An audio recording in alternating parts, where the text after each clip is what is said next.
Já estamos de volta e segunda-feira, mês de julho. Nada melhor que começar a semana nova, mês novo, com um cafezinho, né, gente? Você, como eu, gosta de um bom café? Então, caso ainda não conheça, tem que conhecer o Café Riachuelo. Quando eu falo em Café Riachuelo, eu falo, né, do puro café com grãos especiais e também selecionados do sul de Minas Gerais e do Cerrado Mineiro. Gente, esse café, ele é 100% arábica e, além de tudo, é torrado e moído artesanalmente. Então, você, meu amigo dona de casa, você, meu amigo, não se esqueça, viu? Leve nas suas compras o Café Riachuelo. Você vai levar para sua casa o verdadeiro gostinho da roça. E não é de hoje não, gente. Tem muita tradição este nome, viu? É desde 1962, né? Há 56 anos, então, fazendo o Café dos Mineiros. E aí você me pergunta, Síria, onde eu compro o Café Riachuelo? Onde eu posso encontrar o café moído na hora? Olha só, você vai comprar ali no finalzinho da Avenida Paraná, bem na virada do MOVE, entre as ruas Santa Catarina e Tupis, na antiga Praça 1º de Maio. Fica no centro da capital, no centro de Belo Horizonte, e um ponto de referência para você é o Mercado Central. Quer saber mais sobre o Café Riachuelo? É muito simples. Ligue agora no 3212-7993. Tem uma equipe pronta, uma equipe preparada para lhe dar todas as informações. 3212-7993. O telefone aparece aí na sua telinha, viu? Café Riachuelo é o ponto alto em café. No último bloco, nós falamos de saúde, né? Falamos sobre gota e agora nós vamos falar sobre outra doença que com certeza já ouvimos muito as pessoas falarem, né? Que é o Alzheimer. Um problema de saúde que afeta quase 12% da população idosa brasileira, segundo dados da Organização Mundial de Saúde. O Alzheimer, gente, é o tipo mais frequente de demência e caracteriza, ainda segundo esses dados, entre 60% e 70% dos casos. As mulheres sofrem mais, né? Principalmente mais perdas das funções cognitivas que os homens. Bom, e sobre este tema, sobre este assunto, para a gente entender melhor, né? Agora eu converso aqui no programa com a neurologista, a doutora Helena Providelli. Doutora Helena, bom dia, bem-vinda. Bom dia, Síria. É um prazer participar do seu programa. Bom dia a todos. Prazer é todo nosso e queremos ter mais informações sobre essa doença, Alzheimer, né? Claro. O que é essa doença? O que ela faz com o nosso corpo, doutora? Para a gente começar, é importante mesmo a gente definir o que é a doença de Alzheimer. É uma doença neurodegenerativa que significa o quê? Que algumas áreas importantes do cérebro associadas à memória, ao comportamento, à função executiva, que é o raciocínio lógico, planejamento de ações e também até a habilidade visoespacial, que é, por exemplo, a relação dos objetos e o espaço, que é importante para dirigir. Essas áreas vão progressivamente ter danos irreversíveis.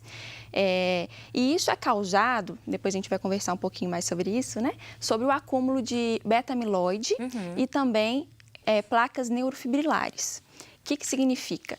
Que esses danos acumulados ao longo do tempo vão prejudicar as habilidades cognitivas e, com isso, prejudicar a qualidade de vida. Então, a gente precisa, sim, reconhecer o que é doença de Alzheimer e, principalmente, diferenciar do conceito de demência. Pois é, isso mesmo que eu queria falar. Ter demência é sinônimo que a pessoa tem Alzheimer, doutora? Não. Na verdade, igual você mesma falou, Síria, demência... Doença de Alzheimer é uma causa de demência, é a mais importante, mas tem várias outras causas de demência também. Mas como doença de Alzheimer é a mais comum, a gente sempre conversa muito sobre doença de Alzheimer. Então quer dizer que não é sinônimo, né? Porque a pessoa tem demência e muita gente confunde isso, Confunde. Né? Demência significa ter um declínio de duas habilidades cognitivas e um prejuízo funcional. Né? Isso significa demência. Agora eu queria que você falasse um pouco das causas do Alzheimer, ou a causa específica. Fisiopatologicamente, hoje a gente conhece um pouquinho sobre a fisiopatologia e é causado pelo acúmulo de placas beta-amiloides e também placas de neurofibrilares. E isso causa danos, degradação de redes neuronais e que prejudica as habilidades cognitivas. Questões hereditárias, tem algum peso nesse processo, doutora? Sim, essa é uma pergunta muito frequente. A gente sabe que, como para qualquer outra doença, a questão genética é muito importante. Tem alguns genes que estão associados, sim, à doença de Alzheimer, principalmente ao Alzheimer pré-senil, que é aquele que acontece antes dos 65 anos. Por exemplo, eu acho algo mais fácil prático de explicar. Tem um gene que é o precursor dessa proteína amiloide, que pessoas que têm síndrome de Down, eles têm um cromossomo a mais, né, a trissomia do 21. Então, eles podem, sim, apresentar Alzheimer em idades mais precoces, né, por causa da alteração genética. Agora, a doença de Alzheimer, que acontece após os 65 anos, tem um peso genético um pouco menos importante. A gente considera que quem tem um familiar de primeiro grau com doença de Alzheimer pode ter até 2 vezes mais chance de apresentar a doença. Mas se isso acontece após os 80 anos, essa diferença essa chance maior acaba reduzindo. Se a pessoa, por exemplo, o pai de alguém teve Alzheimer, mas após os 80 anos, aí diminui para o filho. Sim, sim. Agora, nessa questão que você disse de algumas pessoas terem um pouco antes, né? São casos mais incomuns ou não? São. Não, a doença de Alzheimer, o principal fator de risco é a idade. Então, a gente sabe que após os 65 anos, a cada 10 anos, dobra a taxa de incidência de doença de Alzheimer. Então, quanto mais novo, menor a chance de desenvolver a doença de Alzheimer, né? E quando isso acontece, os fatores genéticos estão mais associados. E também tem outras causas de demência que podem acometer as pessoas antes dos 65 anos, que pode ser a demência frontotemporal, e por isso que a gente sempre tem que investigar também outras causas. Né? Tá sempre em contato, em diálogo ali com o médico, com o especialista, Isso. né? Agora, doutora, os sintomas do Alzheimer, eles são sintomas aparentes? Quem convive com essa pessoa consegue identificar ali que ela pode estar desencadeando esse tipo de doença? Quando a gente pensa em doença de Alzheimer, logo que vem em mente é o esquecimento. O esquecimento, ele é, sim, muito importante, né?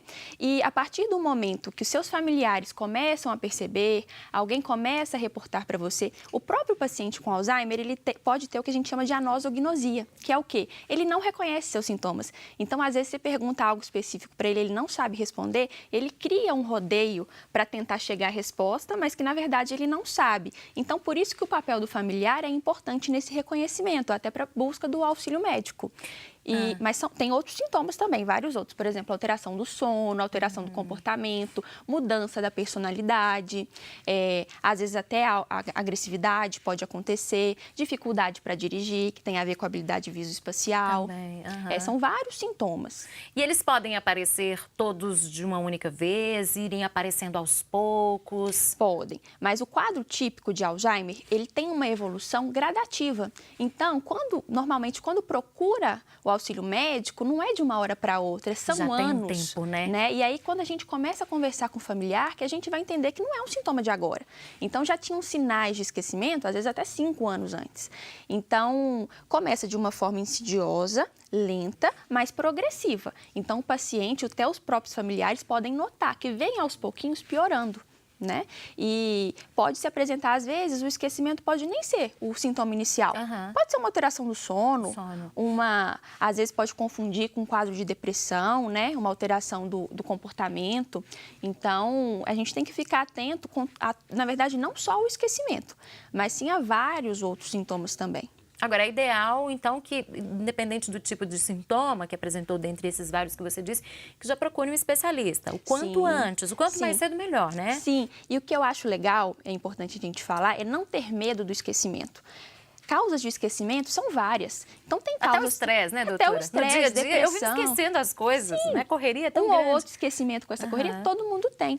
E tem algumas causas que são reversíveis. Por exemplo, a baixa de vitamina B12, disfunção de tireoide. E se você demora para procurar um médico com medo, né? Porque a palavra Alzheimer tem um peso muito grande. Você acaba perdendo talvez uma oportunidade de um diagnóstico reversível, né? Então, não ter medo. Porque às vezes não é o Alzheimer, é outra questão. E a pessoa vai cuidar e vai tratar. E se for também, exatamente, vai bem acabar com o problema ali na raiz, né? Eu tenho uma frase que eu gosto muito, que é assim, não combater a realidade, né? Você tem que enfrentar e buscar um novo caminho. Então, negar a doença, às vezes o próprio paciente já nega. E se o familiar nega também, isso vai atrasar o diagnóstico e, às vezes, quando o paciente chega, ele já está com tantos sintomas que, às vezes, se encontra agressivo, agitado, muita alteração de comportamento.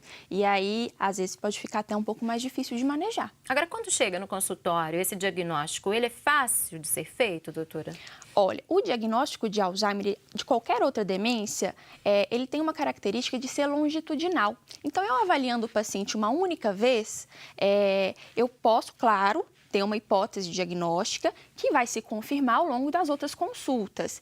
E, lógico, também com auxílio de alguns exames. Quando chega o paciente com a queixa de esquecimento, a gente faz uma avaliação com testes cognitivos para identificar realmente se tem esquecimento, qual o domínio cognitivo que está afetado.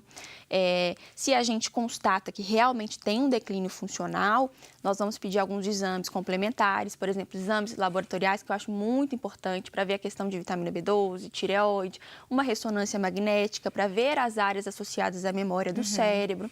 E tem alguns exames mais específicos também. Esse vai de acordo com cada paciente, né? Sim. Agora, os estágios do Alzheimer, existem estágios diferentes no decorrer, desde que o paciente é diagnosticado com a doença, no decorrer da vida dele? Às vezes até mesmo antes do diagnóstico. Hoje em dia a gente reconhece que tem uma fase pré-clínica da doença de Alzheimer em que as alterações do acúmulo da placa beta-amiloide já está acontecendo no cérebro, mas o paciente ainda não desenvolveu sintomas.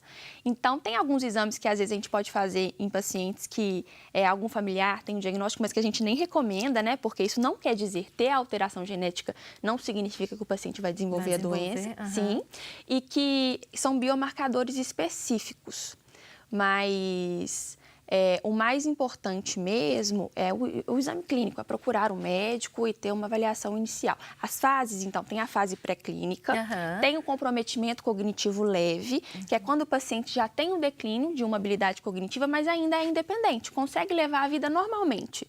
E a fase demencial.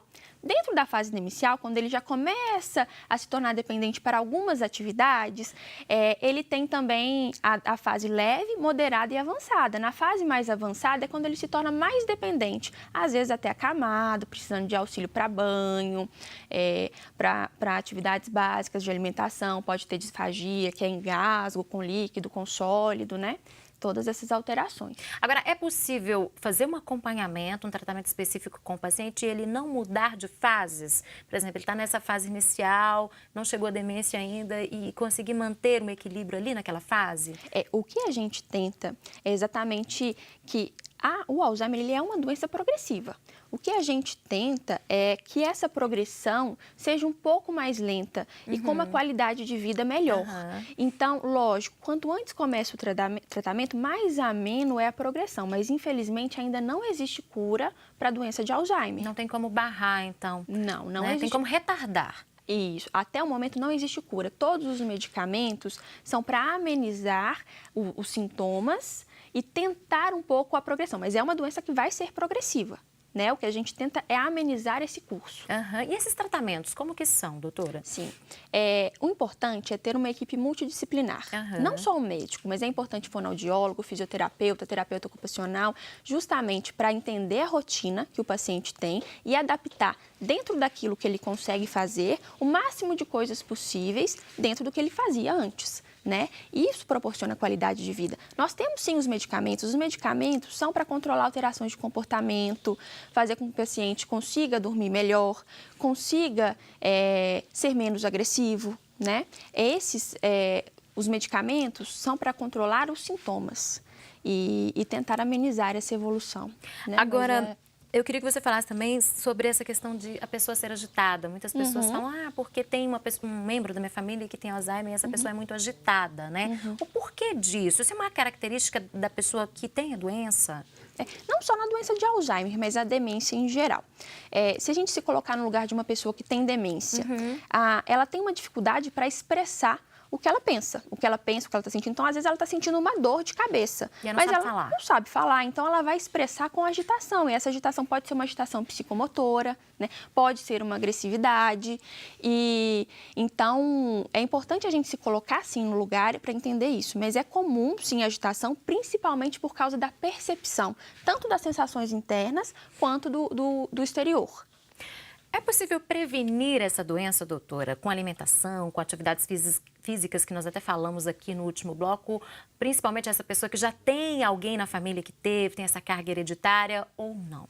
Claro, com certeza. E ter a carga hereditária não quer dizer que você vai ter doença de Alzheimer, principalmente tendo um estilo de vida saudável, que é o que ajuda a gente a prevenir. E isso inclui a alimentação. A gente fala muito da dieta do Mediterrâneo, né, que é uma dieta rica no consumo de frutas, legumes, baixo no consumo de gordura, produtos industrializados, atividade física, ter uma vida tranquila, evitar muito o estresse, tudo isso ajuda. Tudo contribui em uma quantidade ali, então? Sim, porque são fatores de risco, né? E a gente controlando, conseguindo modificar esses fatores de risco, a gente consegue até estabilizar um pouco a carga genética. Então, não quer dizer ter uma carga genética, não quer dizer que você vai ter doença de Alzheimer. Agora, qual que é a importância, doutora, de um familiar ou de um cuidador de idosos, né? A pessoa que acompanha essa pessoa que já foi diagnosticada com Alzheimer, ela ter informações sobre essa doença para cuidar dessa pessoa? Sim, isso é muito importante. Dentro do tratamento do paciente, inclui também o tratamento do cuidador. O cuidador, ele tem uma sobrecarga muito grande, tanto física quanto emocional, porque é um desgaste emocional para ele reconhecer que uma pessoa, um ente querido, alguém da família, está numa situação de fragilidade. Então, a gente precisa cuidar também do cuidador. É muito importante grupos de apoio, então grupos em que outros cuidadores compartilham os acontecimentos, as dúvidas, às vezes até as frustrações. Isso auxilia muito. E eu acho que o mais importante é não negar o que acontece, como a gente conversou antes, e construir um novo caminho, enfrentar esse desafio. E esses grupos, as pessoas conseguem, dentro do próprio consultório médico, as pessoas conseguem informações dos familiares, dos cuidadores sobre eles? Hoje em dia, o acesso a esses grupos é mais facilitado por causa das redes sociais, né? Tem a Associação Brasileira do Alzheimer, então tem várias maneiras de encontrar. E eu recomendo muito, eu sempre recomendo para os cuidadores dos meus pacientes procurar, porque eu acho que é algo que ajuda demais. É uma troca de experiência muito grande muito, também, né? Muito, e às vezes é um alívio, porque a gente acha que aquele peso fica só com a gente, mas é o mesmo peso que outras pessoas também compartilham. É um peso compartilhado, Exatamente, né? Fica mais leve. Agora, tem uma pergunta aqui de telespectadora, né? Luciana Mendes, lá de Joatuba. Um abraço para você, Lu. Ela quer saber se é verdade que quem tem Alzheimer não consegue compreender o que ocorre ao seu redor, doutora. Muito interessante essa pergunta. É um mito. Quem tem Alzheimer compreende o que está ao redor. Às vezes, quando está numa fase mais avançada, aí se torna um pouco mais difícil. Mas mesmo numa fase moderada, tem flutuação do nível de reconhecimento, né? Então, é importante a gente preservar o papel do paciente com Alzheimer dentro da família. Não tratá-lo como uma criança. Ele tem momentos de lucidez. Então, a gente tem que preservar. Ele tem, sim, um reconhecimento do meio externo. Ele não está ali sem pensar em nada. Ele sabe o que está acontecendo. Sim, a gente tem que ter essa empatia. Tá certo. Doutora, agradeço muito a sua vinda aqui no programa. Muito obrigada. Bom trabalho e um ótimo dia. Muito obrigada, Síria. E você que está em casa nos acompanhando, nós vamos agora para um rápido intervalo. Daqui a pouquinho nós voltamos e hoje temos um bate-papo com o consultor financeiro Matheus Machado sobre aposentadorias. Não saia daí.